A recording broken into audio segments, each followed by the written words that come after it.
That he's here. And you know who that might be? Oh, they already know. Andy Clark. Here he is.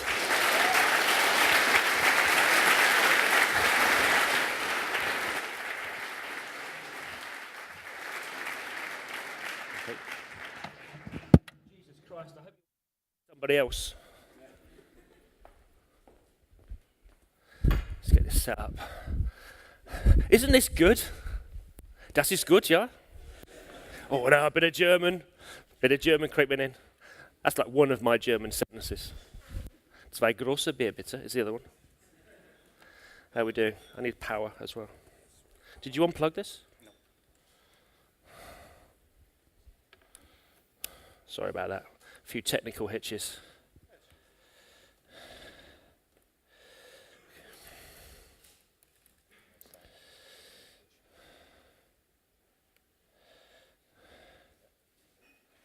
There we go. We on? Excellent. Thank you very much for coming. Thank you very much for getting up so early after the party last night. I hear it was very loud. I'm getting a bit old, so I have to stay in bed early.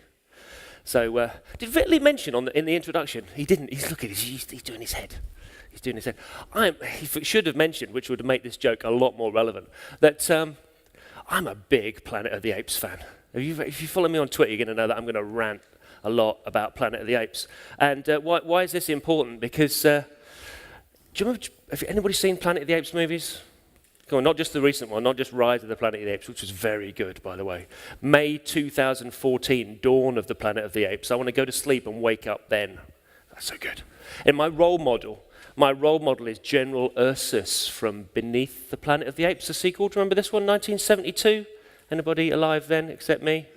Maybe not. Anyway, he had this sort of famous line, which was, "The only good human is a dead human." And he's been my role model for a long time. Not that I don't like people or anything. Anyway, why am I telling you this? It's because one of the things that annoys me in my old age a lot is people that call gorillas and chimpanzees and orangutans monkeys. Man, you hear it all the time. Jesus, you go to the zoo. I go to the zoo a lot because I love chimpanzees. And you get the mums and dads with the kids at the chimpanzee pen or enclosure. We have a great one in Chester near where I live. And they all go, "Look, Jimmy, look at the pretty monkey." You know, scratching his eyes. Look, it's an ape. It's only 3 letters. It's not hard. Just teach your kids the right word. Drives me nuts. Anyway, the reason I tell you this is because I'm going to do something slightly different than I normally do for a talk like this, is that I'm going to talk about 3 things that I feel really enthusiastic or passionate and get angry about. And I'm going to go commando this morning. That's no slides, by the way. That's not no trousers. Just in case you're wondering, I promise. Just don't check. There are 3 things that I'm going to talk about today. 3 things I'm serious about. 1, responsive design is not just our problem. This is something that I feel very passionate about. Number 2, we need to improve our design workflow. You've heard a little bit about this from other speakers. And we really do need to fix this because our current design workflow is broken and we have to find something different. And finally, my final piece of wisdom, which I will hopefully impart to you this morning, is how to tell your client that they're an idiot to their face and not get fired. And this is something that I've learned how to do over the last few years, and I think everybody should do it a little bit more. So that's what we're going to talk about, all right? Does that sound fun? Good. Everybody's just not asleep. Where's my tea? Englishman needs his tea. So the first thing that I want to talk about is the fact that responsive design isn't just our problem. And I think in all of the enthusiasm, in all of the excitement about responsive design over the last couple of years or so, somebody forgot to tell the boss. because it's been our problem as designers or developers, or both. And what I mean by that is we've focused a lot on the design challenges of responsive design. This is something that I've been talking about in my workshops quite a lot. If you're coming along on Wednesday, you're going to hear me rant for a whole day about this kind of stuff. And if we're developers,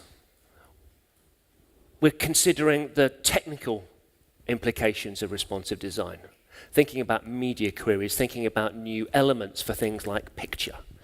If we're working for organizations like the W3C, we might be waking up around, 3 or 4 o'clock in the afternoon and thinking about how we might make standards for responsive design, something like that. Then they finish by 5. And sorry, where is Leah? Is that not how it works? Sorry about that. But what we've been doing for the last few years is we've been treating responsive design as a creative or an implementation problem or challenge. But in fact, it's much, much more of a business problem. It's much more of a business challenge that we need to solve. And other people, aside from designers and developers, need to start figuring this stuff out. So if we think about the normal workflow that we as designers and developers work inside, it kind of goes into 4 steps. Now, I know that these 4 steps are a gross simplification, but it's 10 o'clock in the morning. Don't expect me to kind of delve deep into the mysteries of so-called UX design. So you've got these four areas I would consider. I'd consider the first stage being what I'll call planning. So it's the UX, it's the requirements gathering, it's all that kind of stuff that goes on usually before a design is started. And often I have a bit of a problem with this stage because quite often, particularly when we start thinking about responsive design, because other people may not have woken up to the fact that we need to be thinking about making our designs completely fluid so that they do work across all screen sizes and devices. A lot of the UX, the wireframes, for example, that I've been given in projects over the last couple of years, they're fixed width. Somebody is dictating the arrangement of elements on a page, and that tends to be a desktop-centric page, and we need to get over this. We need to, as Aaron explained to me yesterday, think about that whole process as part of one kind of linear or fluid design process, and not have things decided right at the beginning stage before anything else is being considered. So I find this a real problem. And I don't know whether it's the same with you. Any designers in the room, you receive a set of wireframes from a client, or you get a client on the phone going, yeah, we've done all the UX stuff, we've got all of the wireframes, we're ready for design now. And you think, what am I going to do? Am I supposed to get my crayons out? What am I doing? Am I just like coloring in between the lines? So I think we need to think about this. I've been working on some projects recently. I've got one project which I can't tell you about, where some of the decisions that have been made in terms of the way that the pages have been constructed, the way that the wireframes have been done, the way that the HTML has then been built off that, make no sense whatsoever when it comes to a responsive context, when it comes to actually allowing elements to flow and become linearized down the page. And you say to the people in charge, why is this happening? Can we not fix this? And they go, no, those wireframes were signed off by the client 3 months ago. And it's like, that's not a design process. That really is not a design process that we can maintain for any longer. And then we get onto design. This is the second stage. We get onto what I generally do with my time, which is to design things for clients and how we design and the tools that we use for design. You'll hear quite a lot about at this event, and I'm going to touch on in a little while as well. And then we hand things over to front-end developers. Now, in my work, I wouldn't call myself a front-end developer. I'd call myself a designer that knows a little bit of code. I deliver a little bit of code as my design deliverable, a little bit like Stephen was talking about earlier on. Then you will get serious front-end developers. I'm imagining there's quite a few of those in the room that understand front-end issues way, way more than I do. Certainly when it comes to improving performance and concatenating JavaScript, and I don't even know what that means, but somebody told me I needed to do it, and I pay somebody else to do that stuff. Hello, David. He's over there. And then we get into the end result, the deployment stage, as I'll call it. That's, maybe CMS integration. Hello, Rachel? And technical stuff and server stuff wow, man, I don't understand that black magic at all. But that's like the fourth stage of a conventional workflow. Does that ring any bells? Is that kind of how you still structure workflows? I know it's how I see a lot of companies and organizations that I work with. Now, if you think about it, this waterfall style design and development process is really so similar to, the old-fashioned pre-press process that I worked when I used to design for print. I got my background in digital photography. It was one of the jobs that I did when I left art school, and a little bit of knowledge. Useless facts. I actually took the first digital photograph in the UK, which is a strange thing to be able to claim, with a Leaf DCB digital camera back in about 1992. This was 92, 93. Anyway, back in those days, people were shooting film. And in the game that I was in, they were shooting 5x4 or 10x8 transparencies with those great big Swiss-made Sinar view cameras. Have you used one of those things, photography geeks? Man, I love them. They are. I want one now just in my front room so I can turn the knobs. And you don't hear me say that very often at a conference. And the stages that a photograph used to go through between coming out of the camera and ending up on the printed page, man, you wouldn't believe it. You used to get the photographer, and he would obviously produce the transparency, 5x4, 10x8.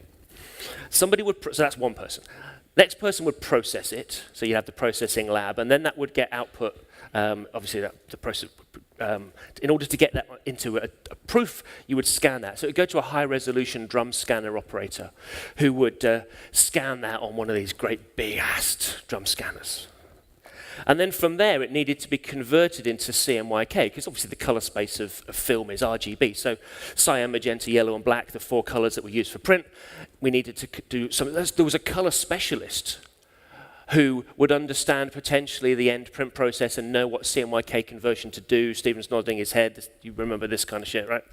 And so we've got a color separator. Then somebody would plot that onto a design document, and then a set of films would be output for the printing press. So 4 color films, cyan, magenta, yellow, and black, one for each. And then from those films, you would have a chromalin proof produced, a chemical-based proof, not a digital proof. So you got, what's that? It's early in the morning. 7 people that would be involved just in that process. Then that was when the client looked at the image. And then they would scratch their head and they go, I don't know about that color, or can we just retouch that element? And quite often from that point, this is back in the kind of mid-90s, if the client wanted to make some changes to that digital file, you'd think that they'd go back to the post-scan digital file. Oh, no.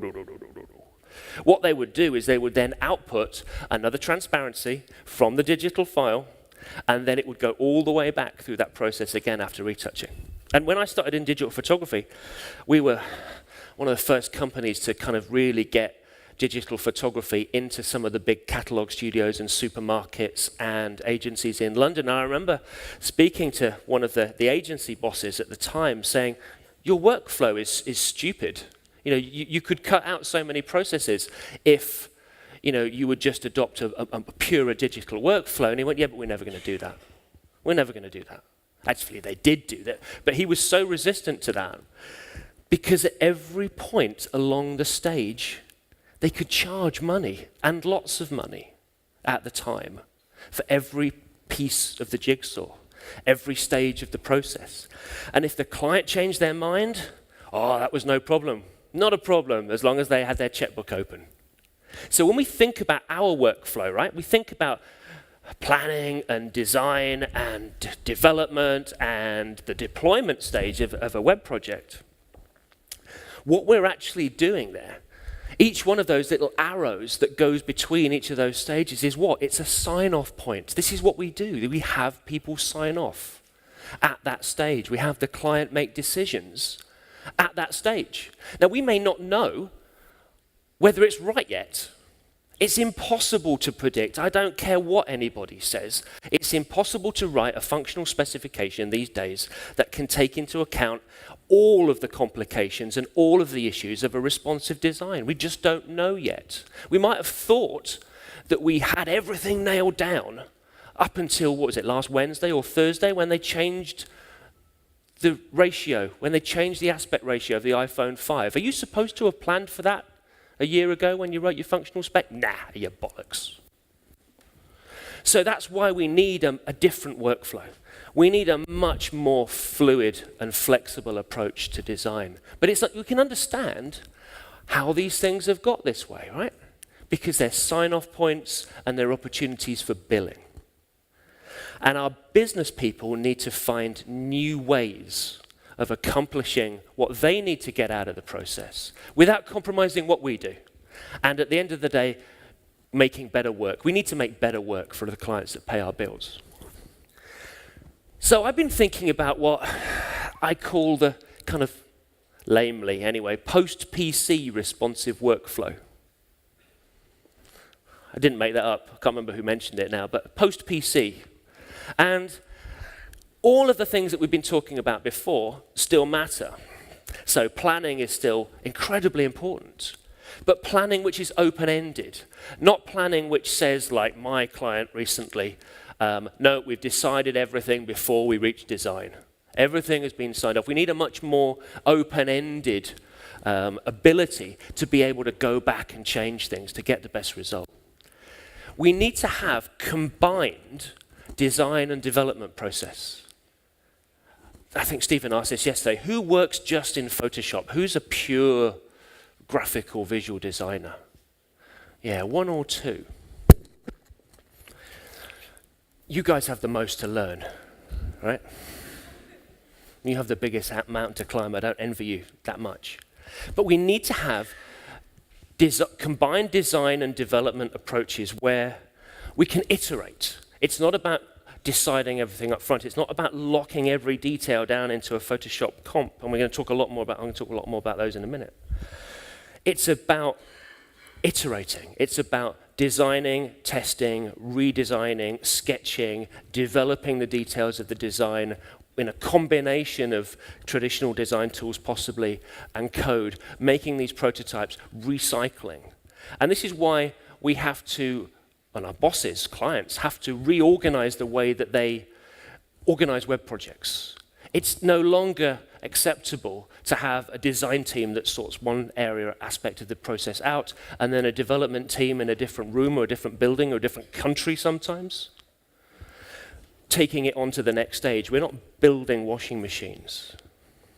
And then obviously the deployment stage.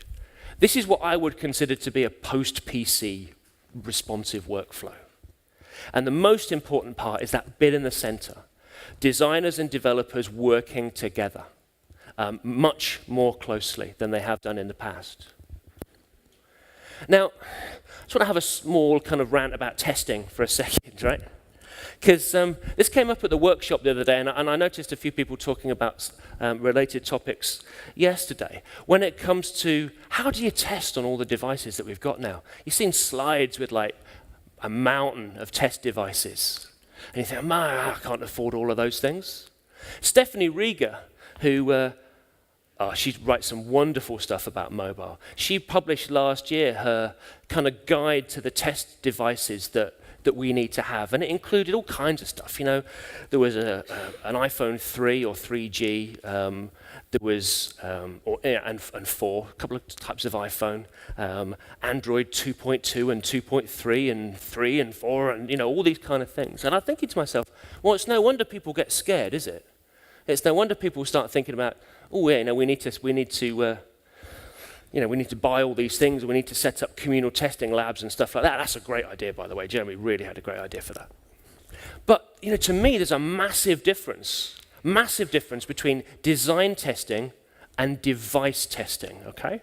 And not every designer has to have an Android 2.2 or an Android 2.3 or an Android 4 phone. Because what matters when we're designing is that we have an affinity for the device that people are going to be using our designs on. And to be honest, it doesn't matter whether it's Android 2.2 or 4 or whatever. It's about the closeness of the device. It's about interacting yourself with the design that you're making. So it doesn't matter actually whether you have a Kindle Fire 7 HD or a Galaxy Nexus or the iPad Air or whatever it's going to be called in a few weeks' time, right? It doesn't matter which one of those devices you have. What matters is that you have an affinity for that type of device and the way that people hold it and interact with it. And that's the difference. That's why we need to think differently about, the things that we have. And having a cluster of those devices is really, really important. But you don't have to have every one. Device testing is something else. Does the menu break in Android 2.3 on an HTC One X jumbo phone? That's a different thing to, can somebody operate my menu effectively? Two different things. So rant over about that, right? So everybody involved in making web projects, and that's not just us on the front lines, designers and developers and other associated trades, but business owners, whether they be people that are directly responsible for a web project. So, for example, companies that are hiring us to produce a website for them externally. Quite often, I can't really recount the number of times that I've had a brief or a request for a proposal from a client that says, we'd like you to concentrate on the design, and all of the, all the wireframes are already done, and we've got another company ready to take care of the development. People need to think differently about who they commission and why and which part of the process they're asking people to work on. Companies that have in-house web teams. Who works in an in-house web team here? Okay, so a reasonable number. Those organizations need to think differently about how designers and developers and other people interact within the process. It's no good to have people working in silos. It's no good to have or to allow people to create little mini fiefdoms of responsibility. And I've seen this a lot in projects. I've seen this a lot where, no, you can't work in a certain way, you can't do a certain thing, you can't, for example, do HTML and CSS because, you're going to tread on the toes of the development team manager or whatever. Well, to hell with him. We need to refactor every business aspect of a responsive design. My clients don't often expect me to code when they hire me, but they're always really pleased when they get code because they go, I'm actually getting more for my money. I can see earlier in the process how this thing is going to work. I get a much better idea that, it's going to work great on my phone, which often they don't expect because they often mistakenly think that, we're waiting to do our mobile version until 2016 or something, whatever's on the plan, right? So they need to restructure their buying process. And teams need to be reorganized, and pure visual designers need to learn new skills. And they can do that quite easily by working alongside people that have different and complementary skills. Photoshop and Fireworks are tools that traditional graphic designers, visual designers use. They're bringing a knife to a gunfight, is this phrase that I usually describe. They're not capable of delivering the kind of result that we need today when it comes to responsive design. I'm going to talk about that in a minute. So, rant number 2. The client participation process, how we engage our clients. So they can be external clients, or they can be internal clients if they're our bosses. The way that we get them to participate in the design process is fundamentally broken for the most part. And we need to fix this. Now, I know that a lot of people know me because I've done a bit of writing and speaking about CSS in the past, but actually, I make my money, I make my living doing client work. And I've got a bunch of clients at the moment. I tend to work on just one project at one time, but I work for the government at the moment, the British government, 2 weeks a month. I'm creative lead up at Scottish Television for 1 week a month, which is quite nice. I've worked for ISO recently. Luigi, hello. He's here, my client, so he's really going to hate this bit. And I worked for the Home Office. I worked on, did you hear the story about the Hillsborough Independent Panel this week or last week? Did the news reach Germany about the truth about the deaths of the 96? Yeah? Well, I designed the site that report came out on, which was a real privilege. And, at the end of the day, everybody wants to do their best work. Everybody wants to have happy clients. Were you happy, Luigi? He was. What else is he going to say? He sat right down there. I've got the high ground. We should want happy clients. And unfortunately, the traditional ways that we, as designers and developers, communicate with our clients, I think Paul's going to talk about this a bit later on today, often leads not to happiness, but to frustration. And there's lots of ways that we can improve this. Most importantly, it can lead to work that doesn't match everybody's expectations.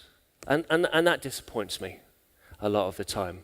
And it's not just about meeting the client's expectations, it's about meeting my expectations. I want to do something that I can put my name on and be really proud of. And sometimes the process fails that. So let's think about the traditional media that we use to communicate design. Most often, we're talking about what I call static visuals, comps, you might want to call them, right? Things that you make in Photoshop or Fireworks. And I just want to have a slightly aside rant about Fireworks, and I'm likely to get myself into all manner of trouble, right? Who uses Fireworks and loves it? Any Fireworks users in the room? Yeah, okay. So, the word on the street is that Adobe are not going to update Fireworks to a Retina display, and that means Fireworks is effectively dead for the majority of us Fireworks users. So I cannot remember a day in my working life where I didn't use Fireworks for something. If you're a Fireworks user, people say, oh, you just use Photoshop. No, it does things really differently. Just the way it handles vectors, the way that you group objects and elements together in a layer. It's just so much better. I don't know what Adobe's issue is. I know it's never been top of their priority list. I just don't know what their issue is. But unless we, and a collective we, put pressure on them, Fireworks is going to die, mark my words. And that will be a very, very sad day for a lot of people that love that product as much as I do. Right, rant over. No, so that's my ranting corner. I should really stick to that side. I'll do that. So, static visuals, they're bringing a knife to a gunfight. Just think about all of the things that they can't communicate. Think of all the things that you can't demonstrate through a static comp. Think about it.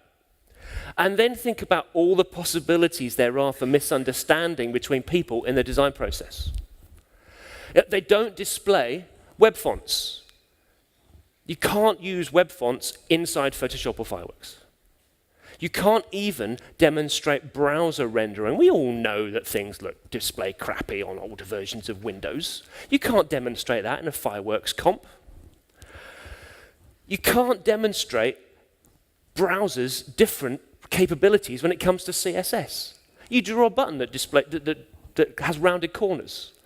It might have a drop shadow, it might have a box shadow on the inside or the outside, it might have a gradient. Not all browsers can support those CSS properties. You can't demonstrate that in Photoshop. You can't demonstrate percentage layouts either, easily.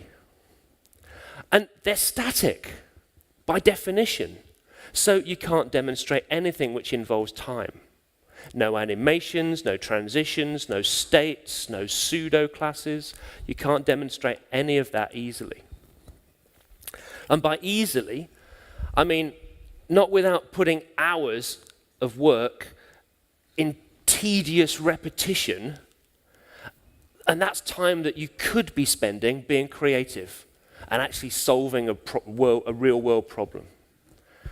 they really are not equipped for the kind of job that we need them to do. Now, that's not saying that designing in a browser is always better. It isn't. I mean, unlike Stephen, I love to use Fireworks. I use Fireworks as an integral part of my design process, and I design what I call atmosphere, which is typography, color, texture. Those programs are brilliant when it comes to actually coming up with a creative idea. You know what happens sometimes when you use the wrong blending mode by accident, and you get those happy accidents?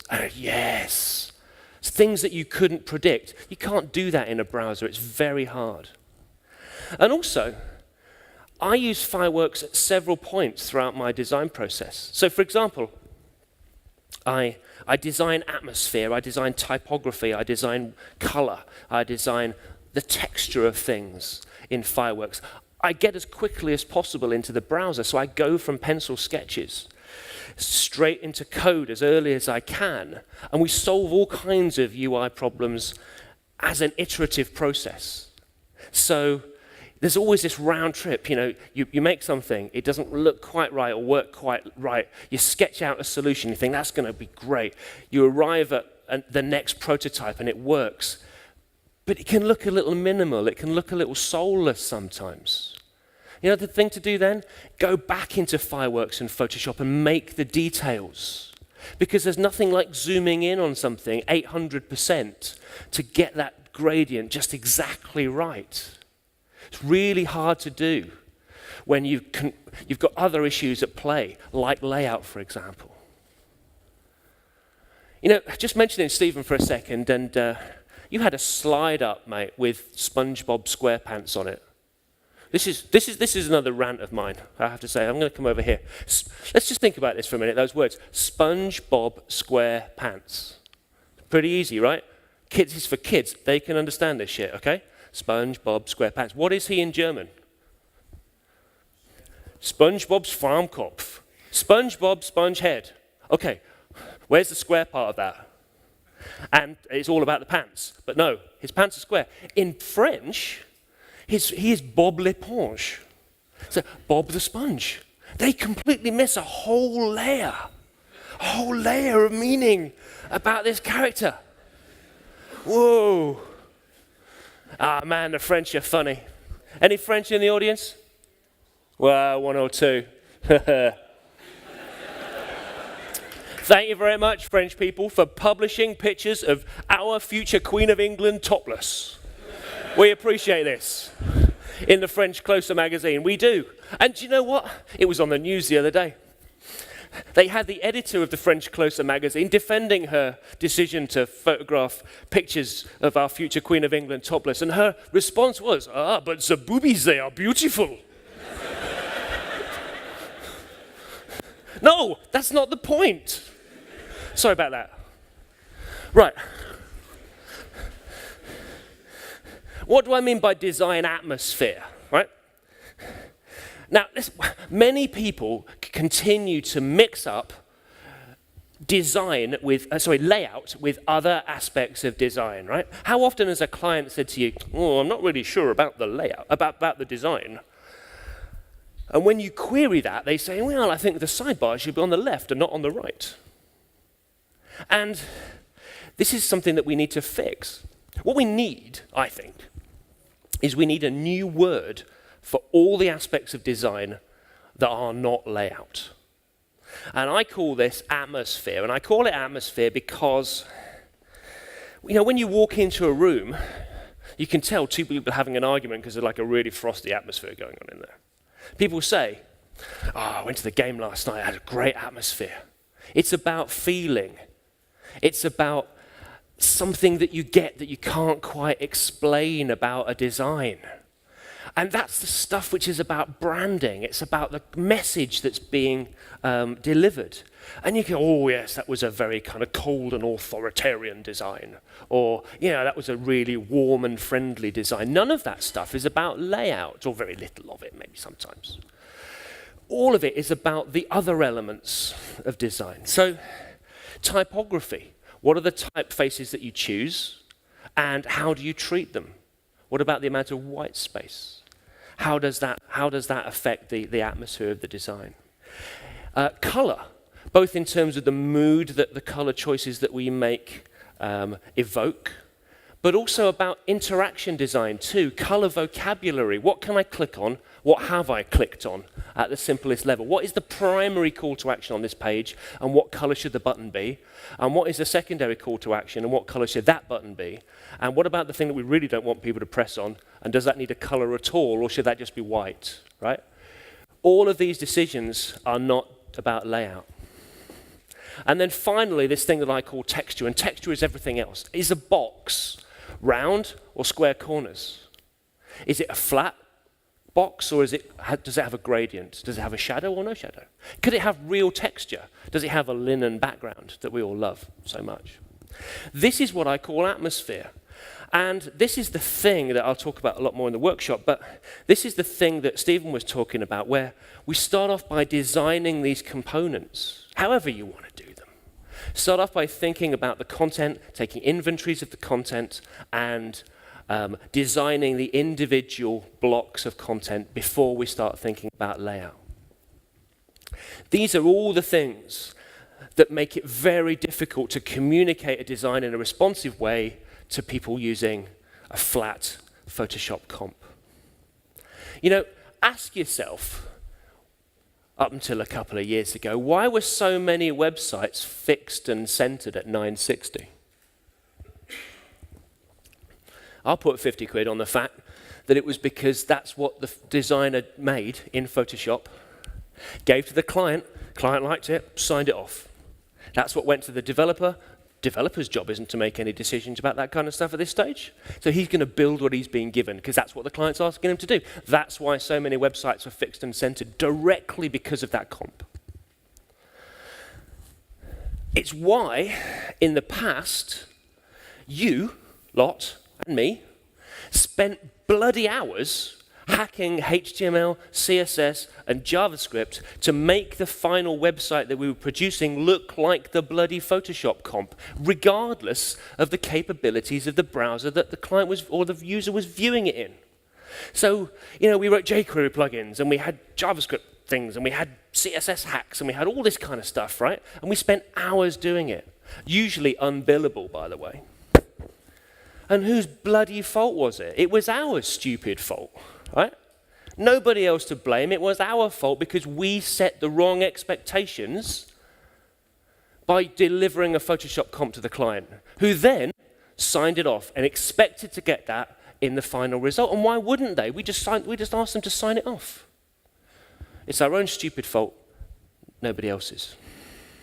So, yeah, carry on working in Photoshop or Fireworks if you want to. I certainly do. But just don't set the wrong expectations. Don't show the client the comp.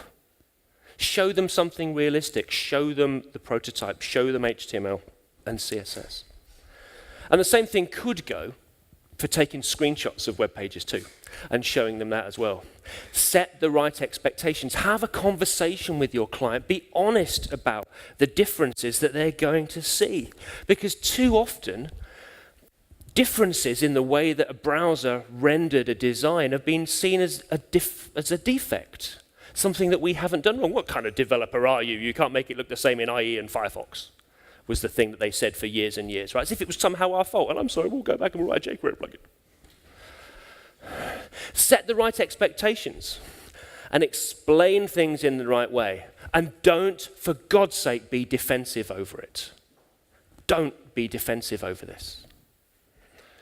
You know, clients love to feel involved. They love to make suggestions about changes because they want to put their stamp on the project. They want to put their mark on it. It might be perfect. You might have sweated every detail. It might have come from heaven. And yet they want to put their little mark on it. They want to put their little change in there because they want to make it theirs, not just something they're paying for. And sometimes we think those changes, those suggestions, are stupid, right? Sometimes we think they're wrong. Sometimes we think that they're diluting the great work that we've done. Some people think that clients get in the way of great work. I never believed that. But we have to get the conversation platform right. You know what? It's okay to call clients stupid too. It's okay to say that what they're asking for is dumb. And we'll get to that in a minute. Better still, just avoid the issue entirely. Just avoid the issue. Don't email pictures of websites. Don't email comps to clients. Or, oh God, worse, don't put them on Basecamp with a little question that says, thoughts? What are you going to do? Are you mad? Don't wait until after weeks and weeks of work in Photoshop or anything else and then do the big reveal. Don't do it. Down this road leads to frustration and resentment. Keep clients involved all the way through the process. All the way, not just at the sign-off points. And set up the correct environment to get that feedback. You know, Matt, I've now banned all feedback by telephone and by email. It's just not going to happen anymore. I'm setting the right framework for constructive criticism. And I try to make all feedback face-to-face and limit the scope of the feedback to the issue at hand, not anything else. It keeps people focused. So I tend to set up feedback workshops now, and we'll talk about that in a minute. Finally, the bit you've all been waiting for. How to call your client an idiot to their face without getting fired. Best of all, you can have them thank you for it at the end. Now, just remember, never be defensive. You are the designer, you are the developer, you have been hired by somebody else, directly or indirectly, to solve a problem. So you are the specialists. Now this isn't about ego. It's not about prima donna designers. It's not about ignoring criticism or contrary opinion. It's about respect for your work. So you and your clients should agree with rules about how to receive constructive feedback and criticism. That's essential. You need to make those rules and agree them with the client. Step one, we've already heard. Don't post bloody visuals to Basecamp. And just say, any thoughts? What do you think? What are they going to do? They're not going to focus on the real issues. They're going to say, I'm not sure. But I've just noticed you're using the logo from last year. Luigi, remember that one? Exactly. Beautiful design. Focus on the logo. No. There's more to this. Don't do that. Set up structured criticism. Take control of the environment that you present your designs in. So, host design workshops, or Mark Bolton has written about this a lot. Call them design crits. Whatever you want to do, and make them face to face where possible.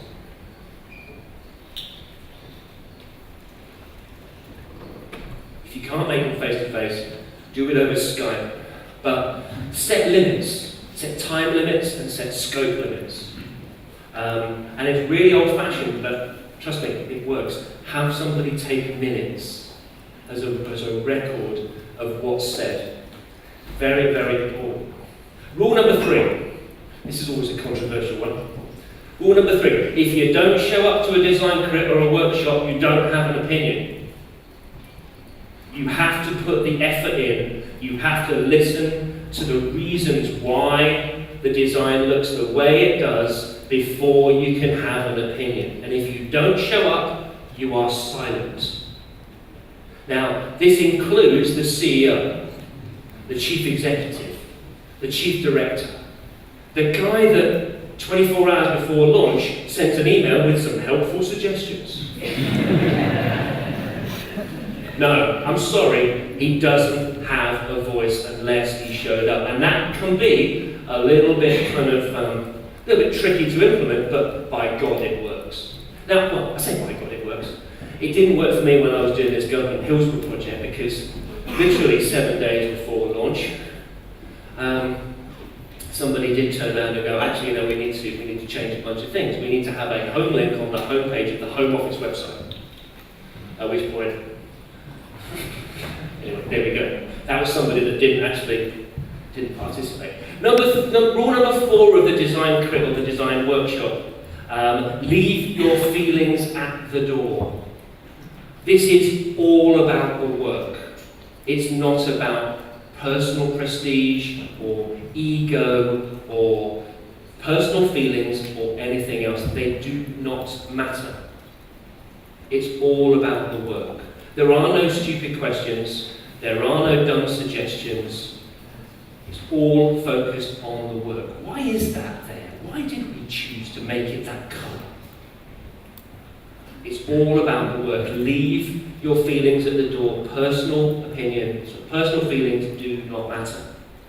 So frame conversations so that your clients or bosses or managers or whoever or other stakeholders in the process, whether they're the person that runs the UX department or the person that runs the development team, make the conversation so open that they can express their feelings about your work. Tell them, they can be honest. Tell them, like Mark said yesterday, they can scribble all over things if they don't like it. It's about the work. They can be as honest and as open and often as downright rude as they want to be. That's okay, because we leave personal feelings at the door. We don't take them outside the crypt. They can say to us what the hell they like. And that's good because it improves the work. They can feel free to disagree with everything that we've done. And if we can disagree with them too. This is the best bit. This is the best bit about framing those rules. We can disagree with them. We can get passionate. We should never get defensive. We should explain our reasons for making a design a certain way that we have. We can show them the data. And we can say to them, as I've done on many occasions, when they ask for something that I think is dumb, is there any data to back that up, or is that just personal opinion? And often the issue goes away. Often the helpful suggestions just melt away. And if they persist, you can honestly say, well, listen, I've listened to your opinion, and I think that's an idea we should consider. Let's set up some, let's go with my design from the beginning, and let's set up some A/B testing so we can find out who's right. That's the way to handle that kind of thing. So explain to them why you disagree. Get passionate. Be decisive. And if you need to, call them an idiot to their face. It's allowed, it's okay. You can do it without getting fired. And the reason is, if you've built up a relationship, a good relationship with these people, they're going to have enjoyed the process of design so much more. They're going to feel like they got so much more out of it that they're going to thank you for that at the end. So thank you very much for your time.